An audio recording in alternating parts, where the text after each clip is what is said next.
Suportado ni Pangulo Aquino ang pahayag ni U.S. Assistant Secretary of State for East Asia Daniel Russell na dapat linawin ng China ang basehan nito sa pag-aangkin sa West Philippine Sea. Kasabay nito ay giniit ng Pangulo ang mapayapang solusyon sa nasabing usapin. Si Rocky Ignacio ang ating tagapagbalita. Malugod na tinanggap ni Pangulo Aquino ang naging pahayag ni U.S. Assistant Secretary of State for East Asia Daniel Russell. Patlinawin ng China ang posisyon nito ng pag-angkin sa ilang bahagi ng West Philippine Sea alinsunod sa international law. Well, yung statement ng Amerika, no, kanya Assistant Secretary of State is welcome.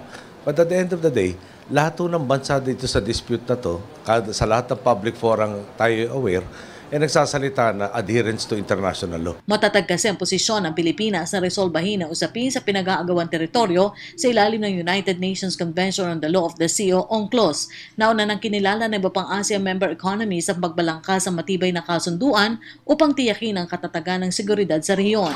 Tayo lang naman inaasam natin eh. Lahat tayo sumunod doon sa international law, lalo na doon sa mga batas na yung malaya natin pinasukan, mga katulad ng UNCLOS or the United Nations Convention on the Law of the Sea. Walang namilit na maging signatory ka dyan. China and the Philippines are signatories to the same, and we're hoping that we all live up to the commitments expressed in treaties such as that. Hindi namang apektado si Pangulo Aquino sa umano'y pang-iinsulto ng China News Agency sa kanya kaugnay ng pagtukoy sa kasaysayan ng dating German leader Adolf Hitler at Czechoslovakia. Sa halip, pinasalamatan pa sila ng Pangulo dahil naipakita ito ang katatagan ng Pilipinas sa isinusulong na pagresolba sa territorial dispute sa West Philippine Sea. May kasabihan na pag hindi mo kaya sagutin yung issue, mag-name calling ka na lang. No? So, kung maganda ang kanilang yung sumulat niya, kung maganda palagay niya ang pananaw o mga dahilan yun na sumusupport sa kanilang posisyon, palagay ko, ako sila, yun ang gagamitin ko.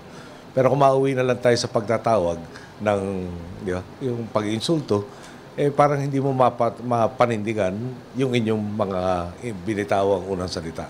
So, sa kanyang paraan, nagpapasalamat ako kung sinasadya niyang insultuin ako. Thank you sa iyo dahil pinakita mo tama yung posisyon ng Pilipinas. Nauna nang sinabi ng Malacanang na patuloy na isusulong ng Pilipinas ang pagresolba sa usapin sa mapayapang paraan. Para sa Telebisyon ng Bayan, Rocky Ignacio.